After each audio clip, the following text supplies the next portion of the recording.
우리 갈비 섬기는 교회 또 식구들이 이렇게 포함해서 그런지 찬양 소리가 또 색다르고 더 좋아진 것 같아요. 더 좋아진 것 같이. 그래서 저녁에 환영해 주신 거 감사드리고요. 또 이렇게 몇 번 예배 드리다 보니까 이제 마음이 편안해져가지고 긴장하는 것도 없어지고요. 마음이 편해졌습니다. 오늘 하나님 말씀 사도행전입니다. 본문이 길기 때문에 그래서 본문을 11절로 16절까지의 말씀을 제안을 했습니다. 사도행전 3장 11절, 16절입니다. 11절부터 16절까지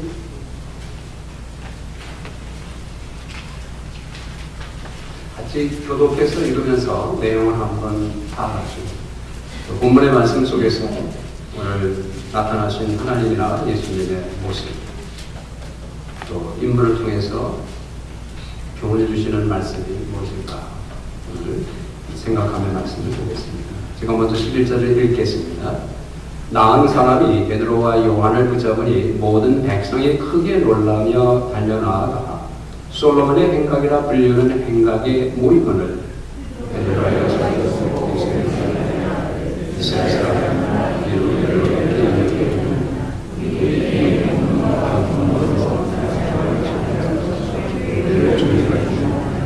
아브라함과 이삭과 야곱의 하나님 곧 우리 조상의 하나님이 그의 종 예수를 영화롭게 하셨느니라. 너희가 그를 넘겨주고 빌라도가 놓아주기로 결의하는 것을 너희가 그 앞에서 거부하였으니 너희가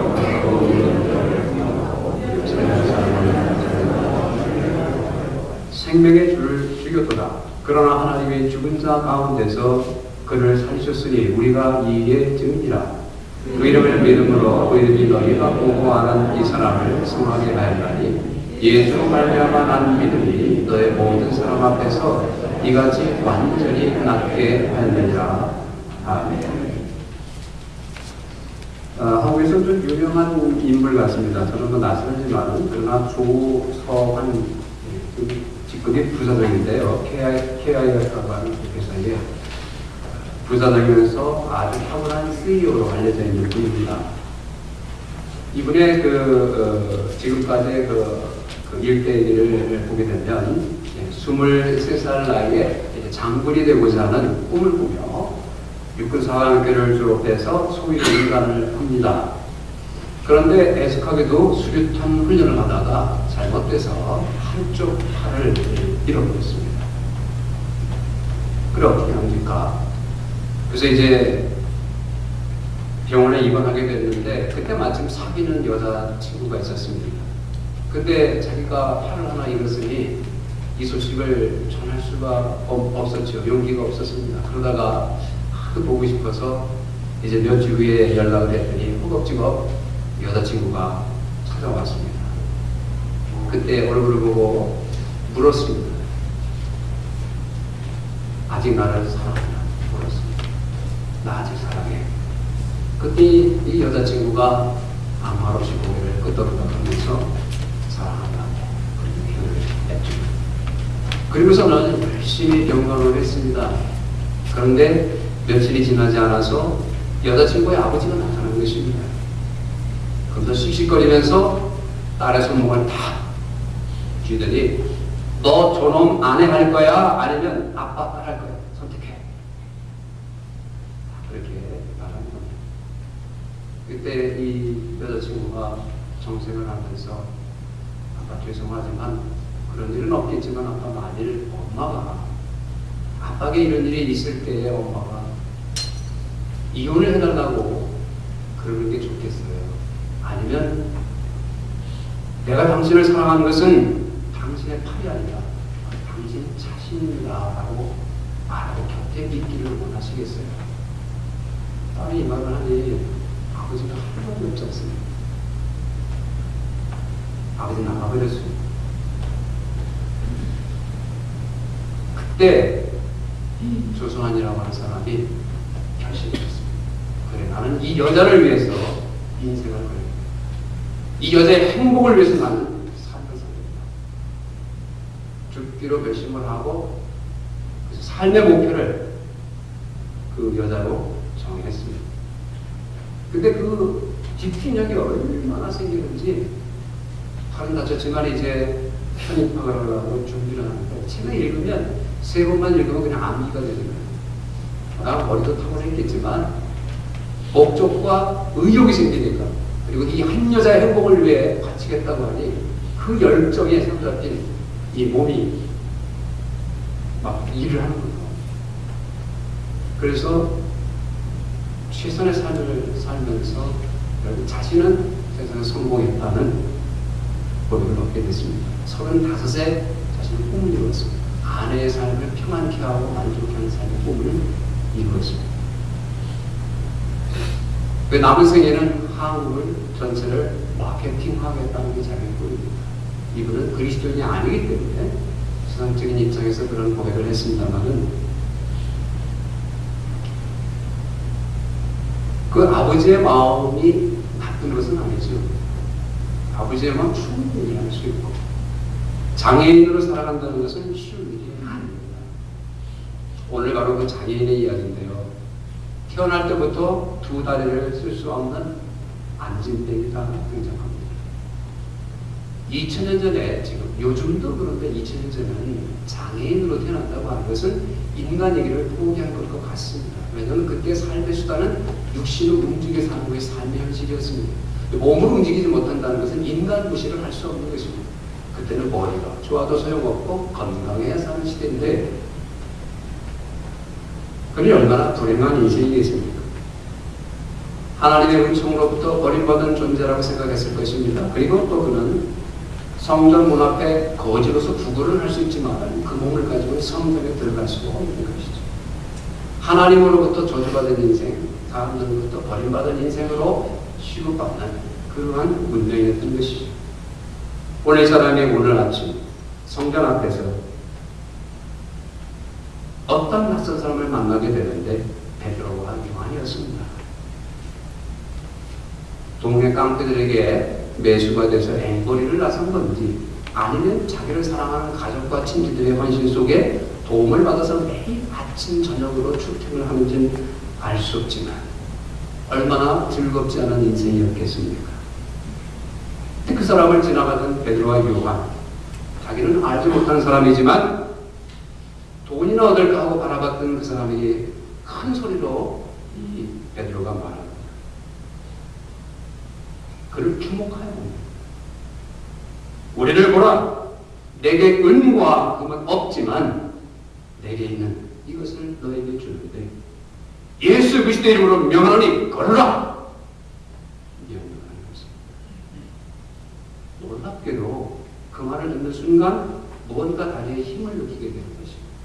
난생 처음 큰 힘을 알고 보게 돼요. 몸을 떨쳐버리고 움직이는 것입니다. 그는 흥분되고 놀라서, 그리고 자기를 납게 한 사람들을 놓칠까봐 옷자락을 붙들고 뛰며 소리 지르며 하나님을 찬양하며 성전으로 뛰어들어갔습니다. 제가 보기에는 이 사람의 믿음으로 격인한 것보다는 베드로와 요한의 믿음으로 이런 기적이 일어난 것으로 보여지고요. 이 사람은 이 사건 이후에 예수님을 믿고 구주로 영접했을 것으로 보여집니다. 어쨌든 베드로와 요한을 통해 한 생명의 기적을 체험하며 구원을 얻게 되는 엄청난 인생이 세워지는 놀라운 기적이 일어나게 됐습니다. 안진뱅이라고 불행할 수는 없습니다. 여러분, 안진뱅이 수입이 쏠쏠합니다. 우습게 생각되지만 그 수입이 엄청납니다. 제가 옛날에 양동이라고 하는 서울역 뒤에 내린들 그 구걸하는 곳을 한번 방문한 적이 있습니다. 같이 전부한다하고 같이 봉사활동을 했는데, 그분들이 경찰만 방해하자면 우리들 보통 임금보다 훨씬 많습니다. 몇천 불 거두는 것은 어렵지 않습니다. 뭐 그렇게 받아서 어차피 인생 먹고 사는 거 그냥 사는 거 살아가는 것이죠. 그러나 예수님을 만남으로 시작된 인생은 새로운 처음입니다. 마치 안진뱅이로 목숨을 연명하는 것이고 수고하고 노동을 하더라도 2 다리를 딛고 건강한 몸으로 건강한 삶을 사는 것과의 차원이 다른 것처럼 거기다 영적으로 예수 그리스도를 만나는 새로운 인생이 펼쳐진 것이 바로 이 장애된 인생의 새로운 변화였습니다. 이것을 요한과 베드로와 요한이 이 일을 감당하게 된 것입니다. 오늘 이 사건 속에서 우리가 생각해 볼 수 있는 것은 예수님께서 베드로를 통하여, 요한을 통하여 살아계실 때와 동일한 일을 하고 계시는 사실을 우리는 발견하게 됩니다. 예수님의 이름으로 일이 시작됐고 예수님의 이름으로 일이 성취된 것입니다. 예수님의 이름으로 이런 일이 일어난 것입니다. 4장 7절에 보니 사도들을 가운데 세우고 이 일로 임한 전도하는 것을 싫어하니까 잡아다가 신문을 하죠. 사도들을 가운데 세우고 묻되 너희가 무슨 권세와 누구의 이름으로 일을 행하느냐? 무슨 권세와 누구의 이름으로 일을 행하느냐? 10절에 너희가 모든 이스라엘 백성들은 알라 너희가 십자가에 못 박고 하나님이 죽은 자 가운데 살리신 나사렛 예수 그리스도의 이름으로 나사렛 예수 그리스도의 이름으로 이 사람이 건강하게 되어 너희 앞에 섭니다. 12절에 다른 이로서는 구원을 받을 수 없나니 천하 사람 중에 구원을 받을 만한 다른 이름을 우리에게 주신 일이 없습니다.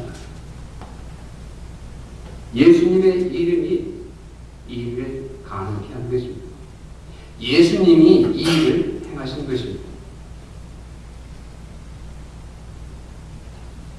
이런 기적과 이런 능력과 이런 은혜와 변화를 체험할 수 있는 그런 믿음이 어떤 믿음일까?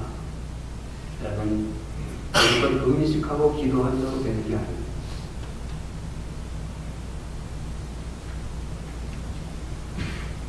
금식하고 기도하고 되는 것이 아닌 것이 오늘 11절, 12절에 본문에 보게 되면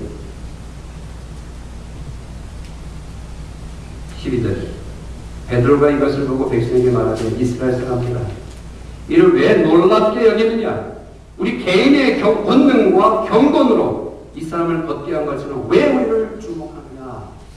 분명히 지적했습니다.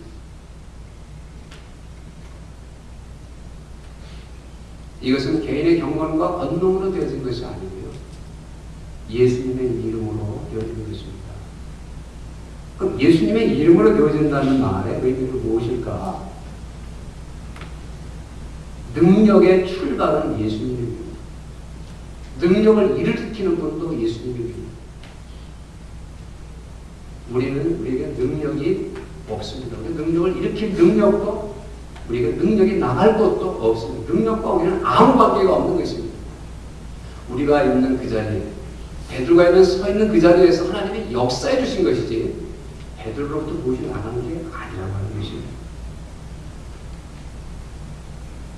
능력의 원천은 예수님입니다. 우리가 믿음에 있어서 우리가 정리될 마음의 그 분명한 믿음의 정리는 뭐냐? 모든 능력은 예수님으로부터 시작합니다. 예수님이 주시는 것입니다.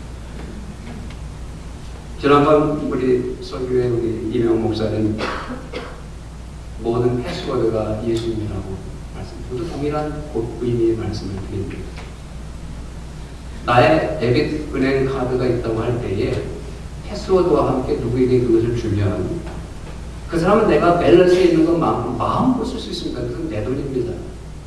여러분의 것입니다. 그러나 여러분의 핀 넘버를 누가 쓴다면 여러분이 쓰는 것이죠. 예수님께서 우리에게 마치 그것처럼 우리에게 그의 권능을 사용할 수 있는 권리를 우리에게 예수님의 이름 가운데 주신 것입니다. 주님의 이름으로 우리는 그의 권리를 사용하는 것입니다. 그의 권능을 그의 이름으로 이 사람의 다리를 낫게 하는 것이죠. 그런 일들이 일어날 수 있습니다.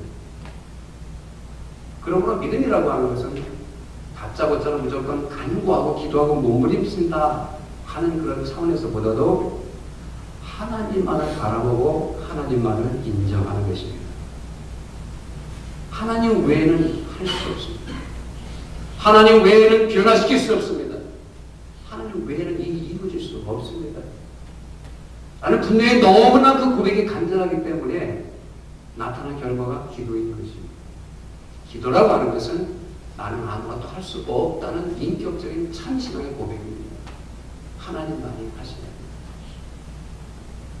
또 그렇고 보면 기도했기 때문에 그게 생겼다고 그렇게 해석을 합니다. 기도했기 때문에 생긴 게 아닙니다.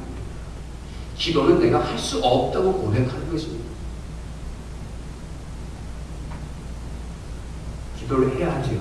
기도한다는 의미가 뭔지를 아셔야 되는 것이죠. 내가 열심으로 기도하니까 열심으로 하나님이 들어주시는 것이 아니라 기도는 나를 포기하는 것입니다. 우리 힘으로는 하나님의 은혜를 베풀지 않으면 우리의 살 길은 없습니다. 하나님이 함께하지 않으면 우리가 도모하는 일은 성취될 수 없습니다. 오늘 우리가 여러 가지 일들을 계획하고 진행하고 있습니다.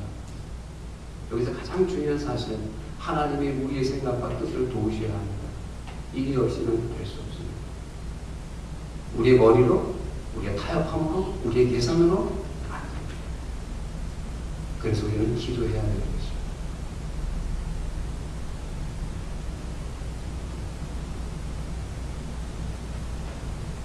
목사가 설교를 잘해서 은혜를 받는다고 생각합니다.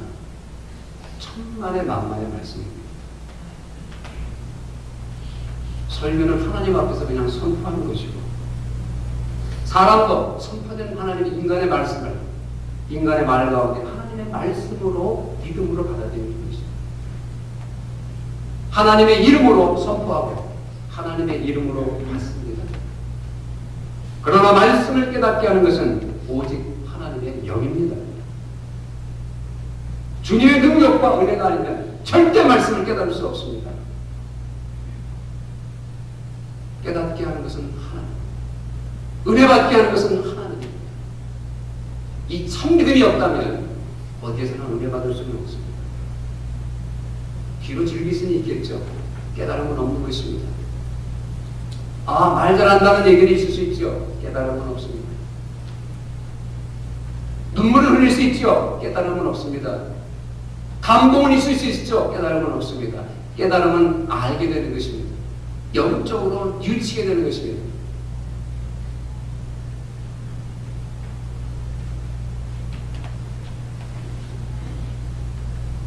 그리고 깨달음은 반드시 회개를 가져오게 됩니다. 돌이킴이란 울고 불고 눈물을 흘리고 몸을 뱀을 들고 부르고, 우리 옛날에 수련회 가면은 자랑이 뭐냐면요, 2박 3일 3박 4일 수련회 마치면 사진 내면 전부들 뭐야 다 왔습니다 그래. 전부들 왜? 밤새도록 새벽에 철학에도 통솔도 되게 몸이 다 가는 겁니다. 근데 2주일 지나면 또 가서, 그리고 또 클클하면 또 가서 또 한바탕 해대고 시원합니다. 변화는 없습니다. 참 깨달음은 성령의 깨달으면 보게 되는 것입니다. 내 얼굴에 밥풀이 묻었네. 밥풀이 묻은 것을 달고 다니는 사람이 어디 있습니까? 깨달은 즉시, 보는 즉시 깨달았죠. 그런 변화와 행위가 따르지 않는 것은 깨달은 것이 아닙니다. 그것은 성령의 역사의 은혜를 받은 것이 아닙니다. 은혜 받는 것은, 참으로 깨닫는 것은 성령의 역사입니다. 급하면 하나님은 당나귀라도 입을 열어 말씀합니다. 인간이 아닌 당나귀 입을 열어서도 말씀을 전하게 합니다. 동물의 목소리에서 나오는 음성을 듣고도 깨닫게 하시는 분이 하나님이십니다. 설교 잘해서 설교 못해서 은혜가 안 된다. 이것은 있을 수가 없습니다. 어린아이를 놓고 말씀을 하더라도 오늘 하나님께서 무슨 말씀을 많이 하실 것인가 믿음을 가지고 듣는다. 반드시 깨달음이 있게 되는 것이죠. 우리는 기적에 대해서 기대하지 않고 하나님의 역사라고 믿지 않습니다. 사실 다 사람의 행위요, 사람의 일이라고 생각하는 경향이 있습니다.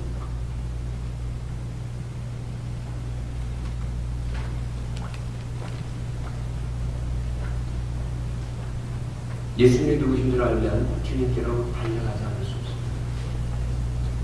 예수님이 누군지 아니면 누군지 알면 세상 것을 줄 수 없습니다. 하나님의 나라가 있음을 안다면, 부활의 소망이 내게 있는 사실을 안다면 인생의 어떤 기쁨도 그것보다 앞세울 수 없는 것입니다. 우리는 부활을 아는 것 같지만 모르고, 영생을 아는 것 같지만 모르고, 예수를 아는 것 같지만 모르기 때문에 아주 우리의 주인은 세상이요 우상이요 다른 것입니다. 영혼을 자라게 하시는 일은 오직 하나님입니다. 다리를 세울 수 있고 그를 힘있게 할 수 있는 일은 오직 하나님밖에 없습니다. 성령님의 영, 하나님의 영이신 성령께서 그 일을 가능케 하는 것입니다. 교회를 부흥케 하는 분은 오직 하나님입니다. 회사는 유능한 사람이 이끌어갑니다. 그 사람들은 유능한 사람을 구하려고 야단합니다. 그러나 교회는 사람이 하는 것이 아니라 하나님이 하시는 것입니다. 이 믿음이 확고할 때에 우리는 돈과 사람과 방법에 매이지 않고 바르게 판단하고 바르게 행동하고 바르게 결정할 수 있게 되는 것입니다.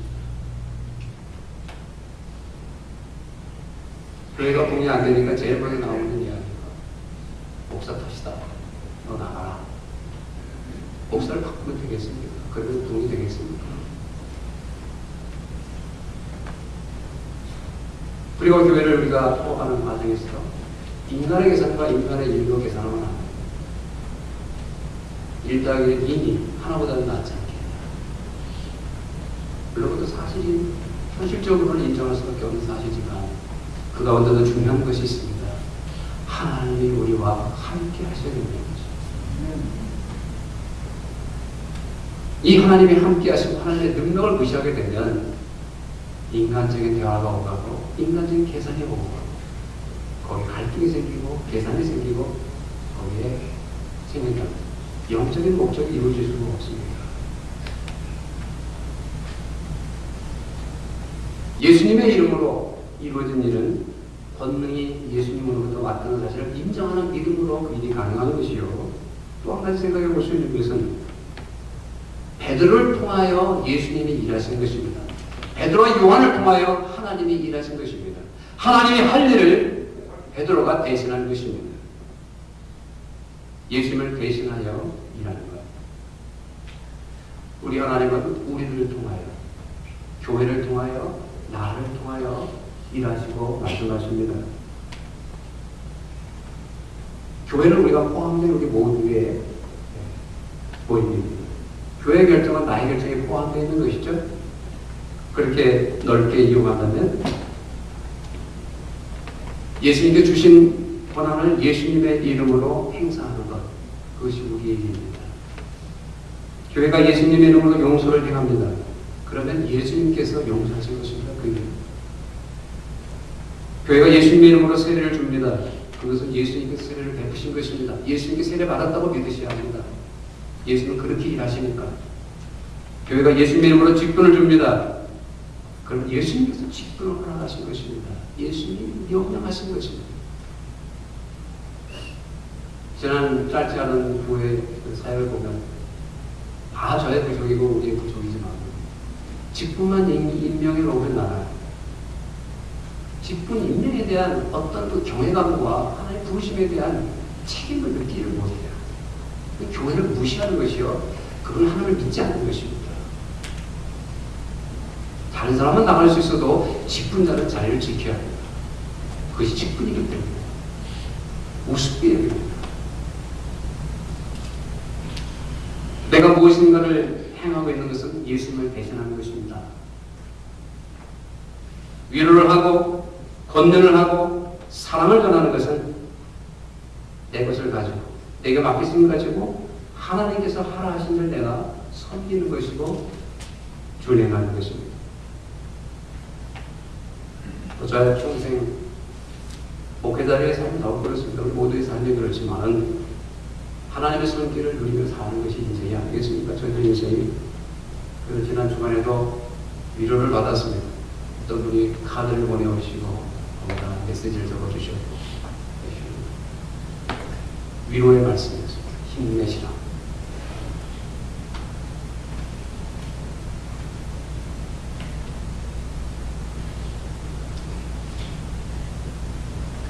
토요일 아침에 한 주간 동안에 내게 하나님께서 무슨 말씀을 주셨나?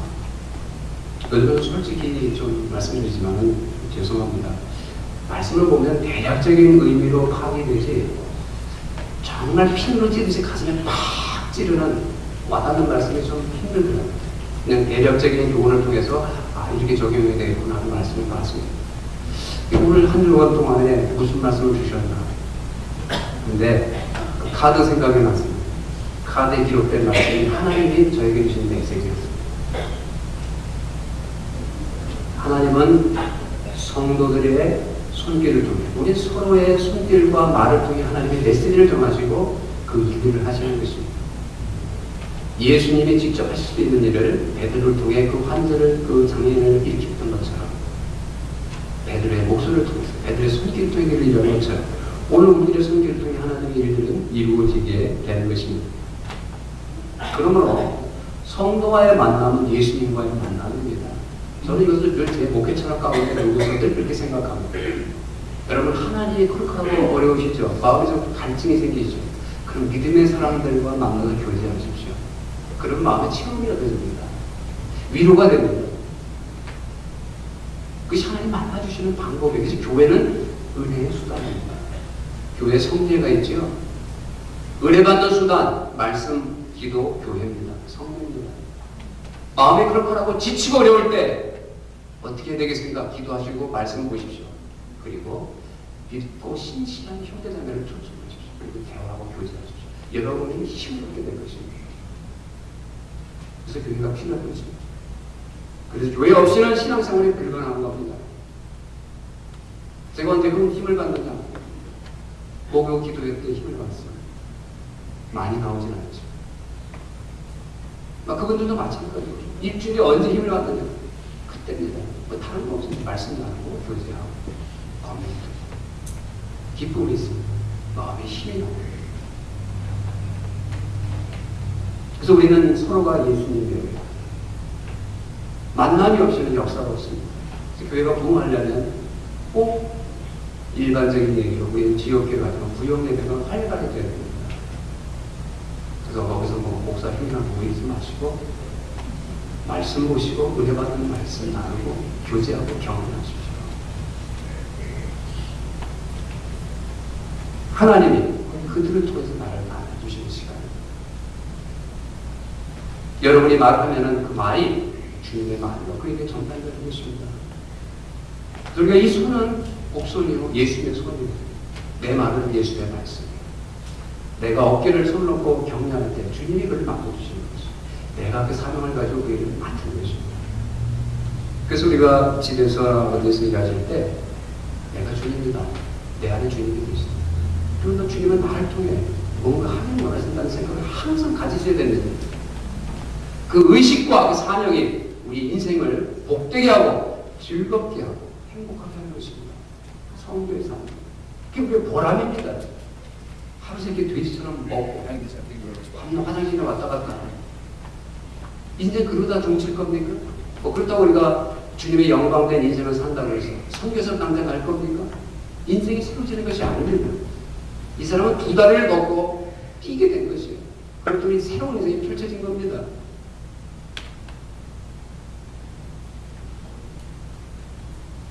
그 사람에게 내가 예수님을 돈 드는 건 아니에요.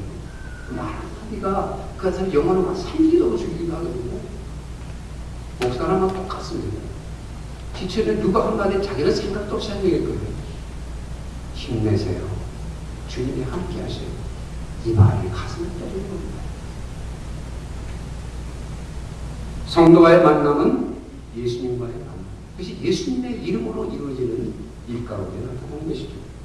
베드로전서 4장 7절로 11절에 만물이 마지막에 가까웠으니 그러므로 너희는 정신을 차리고 근심하여 기도하라. 무엇보다도 열심히 서로 사랑할지니 사랑은 허다한 허물을 덮느니라. 서로 대접하기를 원망 없이 하고 각각 은사를 맡은 대로 하나님의 각양 은혜를 맡은 선한 청지같이 서로 봉사하라. 말로가 봉사하려면 하나님이 공급하시는 힘으로 하는 것 같이 하라. 이는 범사의 예수 그리스도로 말미암아 하나님의 영광을 받으시게 하려 함이니 그에게 영광과 권능이 세세에 무궁토록 있느니라. 하나님이 주시는 힘으로 하는 것처럼 하라고 했습니다. 그게 헌금입니다.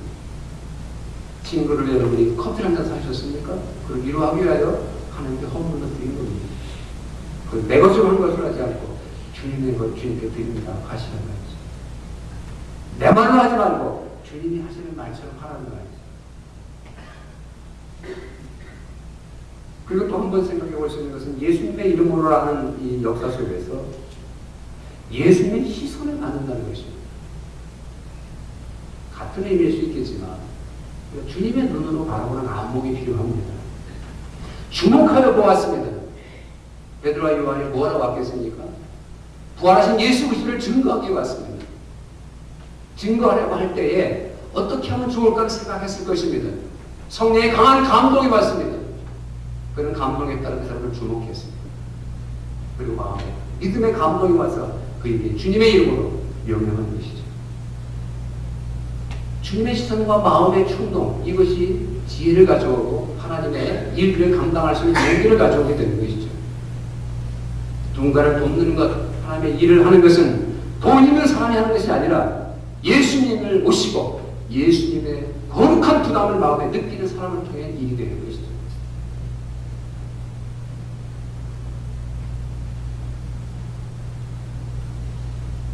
모자미크에 아주 대선교 부흥이 일어났습니다. 30년 전 1980년에 설립된 하이디라고 하는 연약한 여선교사로 시작된 사역인데 지금 10년 동안에 30년이 지났으니까 10년 동안의 보고가 7,000개의 교회가 개척이 되고 죽은 자가 살아나는 그런 기적이 정말 일어나요. 어떤 때는 고아들을 불러다가 밥을 먹이는데 수프 국을 끓이는데 누군가가 이웃집에서 4인분 그릇을 가져온 거예요. 있거나 말거나 놀랍게 퍼냈는데요. 다 먹는 거예요. 다. 성경의 오병의 일이 그대로 일어난 것입니다. 그것이 보고되는 거니까요. 제가 확인 안 해봤습니다만은 그런 선교 보고 들어왔어요. 근데 그 사람이 그 모잠비크로 들어갈 때 비행기표 돌아올 비행기표가 딱 30불로 들어가서 그 일이 시작했습니다. 주님의 마음을 품고 간 것뿐입니다. 주님이 역사하시는 거죠.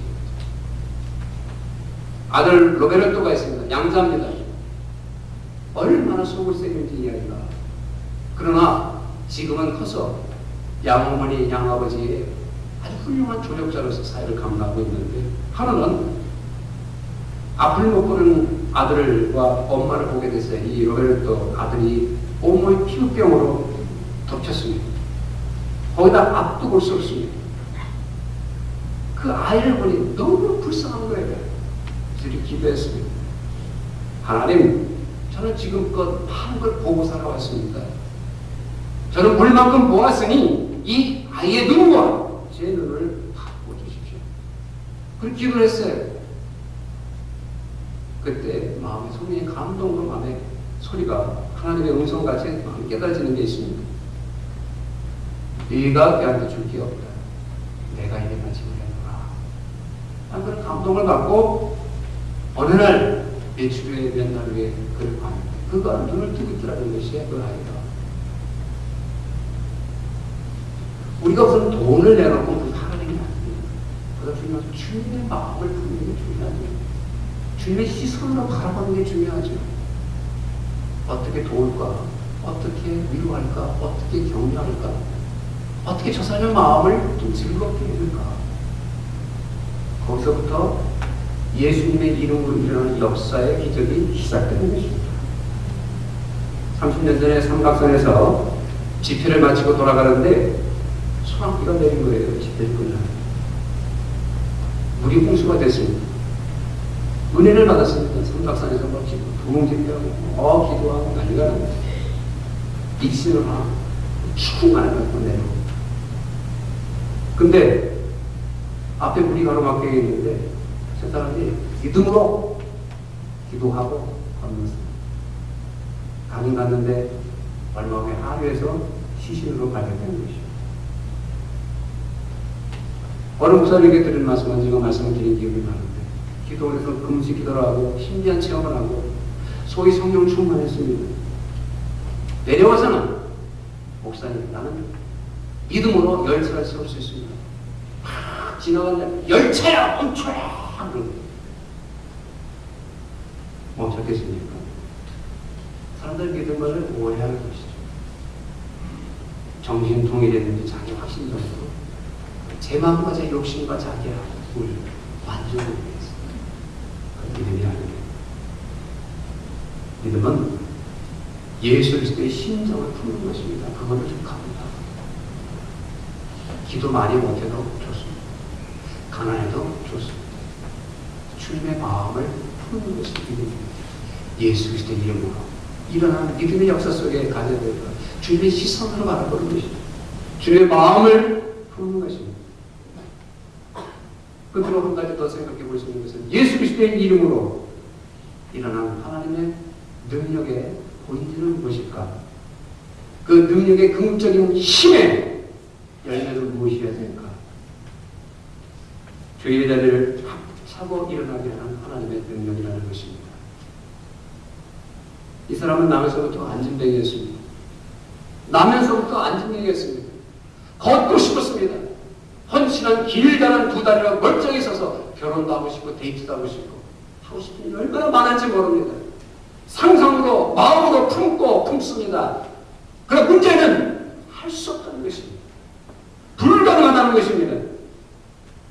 걸어보고 싶은 소망은 넘치지만 그런 능력이 없습니다.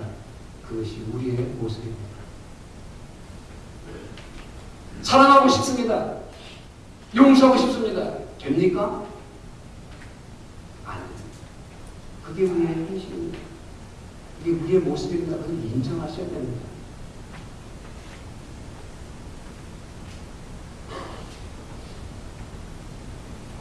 추석날 떡 메시지를 그림으로 받았습니다. 그림의 떡이죠. 저한테 메시지를 받으면서 웃고 계신데 배가 고플수록 야오는 거예요. 의미 아무런 힘이 들질 않잖아요. 우리도 마음에 절망을 가져오는 거 아닙니까? 그림의 떡. 이런 허황된 삶의 자리에 우리가 있는 것이에요. 영적으로 봅니다. 사랑을 말하지만 사랑할 수 없고, 용서를 말하지만 용서할 수 없고, 양보를 말하지만 양보할 수 없는 게 우리의 현실입니다. 정말 내가 한 판단과 내가 한 말이 정당합니까? 저는 모든 회의, 모든 만남, 모든 대화, 모든 교제를 다 하고 와서 한 번도 후회해보지 않은 적이 없습니다. 왜 내가 말을 그렇게 했을까? 왜 내가 말을 그렇게 하면 될 텐데 말을 못했을까? 한 번도. 그 무슨 말을 의미합니까? 제가 그런 능력이 없다는 것입니다. 우리가 적어도 내 생각이 틀릴 수도 있다는 생각을 한번 해야 됩니다. 사람들은 다 자기는 틀림이 없다고 생각해요. 내 생각이 옳다고 생각합니다. 다들. 그렇기 때문에 가라사대로 깨지게 되는 거죠. 누가 옳습니까 도대체?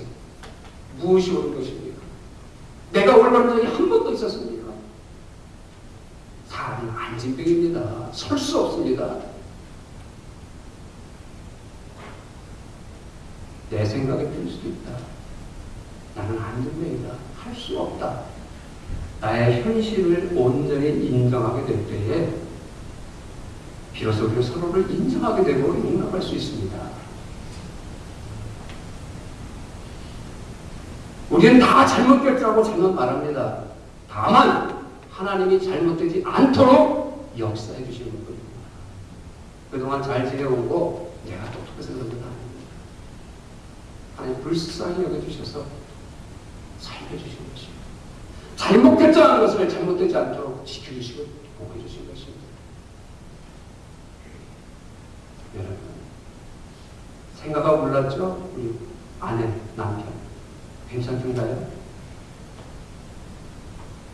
이렇게 사는 거 기적이죠. 오라 나는 곤고한 자로다. 누가 나를 이 사망의 영에서 건져내라. 이유를 보내요.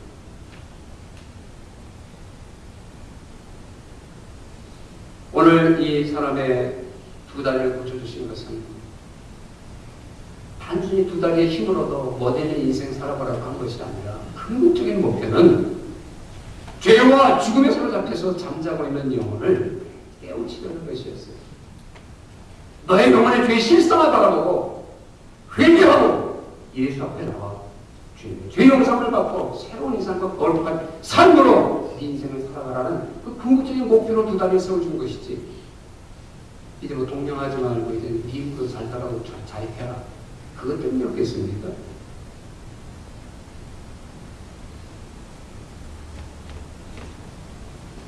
참 능력은, 세상의 가장 큰 능력은 죄를 이기는 것입니다. 그것보다 큰 능력은 없습니다. 교회가 예수님의 이름으로 줄 수 있는 큰 능력은 제일 큰 죄를 이기는 것입니다. 여러분 들으셨잖아요. 엄마 형이 미워서 두 번을 씌워서 목을 졸라 시신을 절단해서 숨겨요. 어머니 눈이 무서워서 두 번을 뒤집어 씌고 죽입니까? 그 미움과 죽음을 우리가 다 가지고 있습니다. 그 사람은 실천에 옮긴 사람이고 우리는 실천을 못한 사람이거든요. 그런 증거의 뿌리를 다 갖고 있어요. 형이 믿고 엄마가 믿고 얼마나 비참합니까? 그 사람의 영혼의 모습을 생각해 보셨습니까? 그 영혼의 그 상태를 지옥입니다. 죄의 고통입니다. 세상에 제일 큰 고통은 죄의 고통입니다. 연애를 피우는 것도 잠깐이요. 잘못된 일이에요.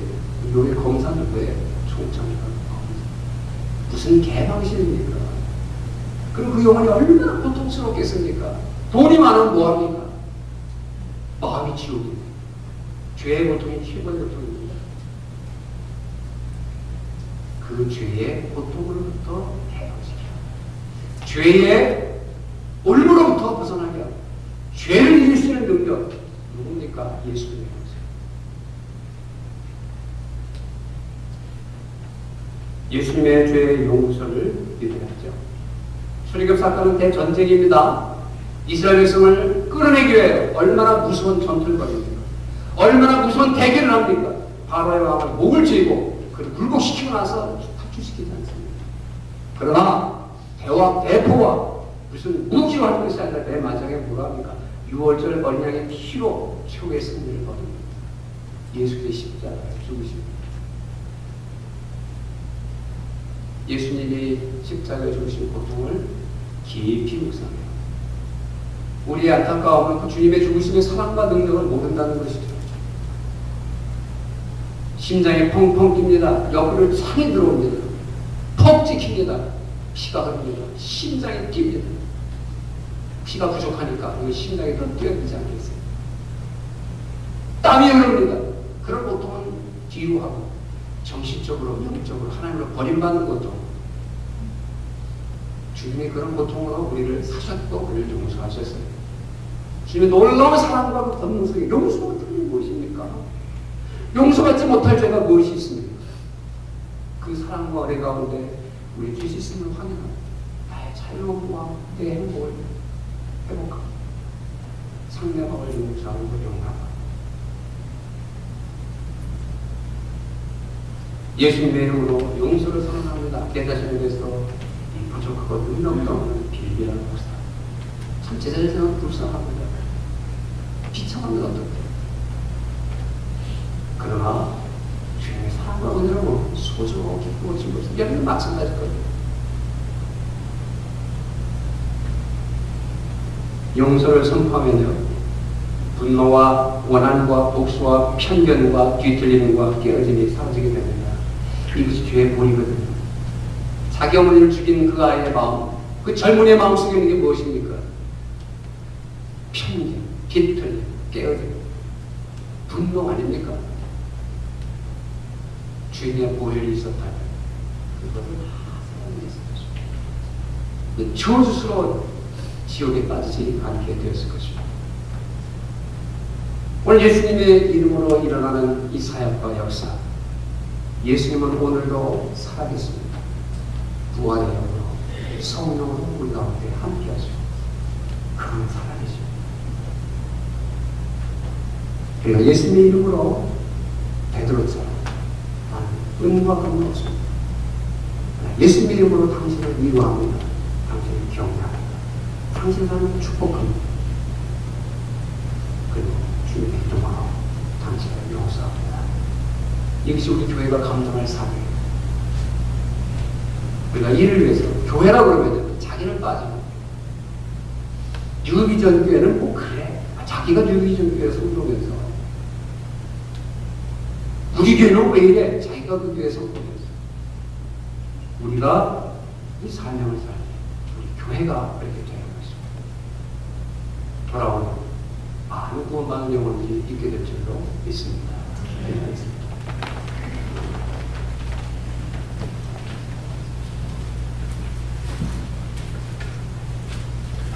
우리는 뭐하고 살아가는 건가요?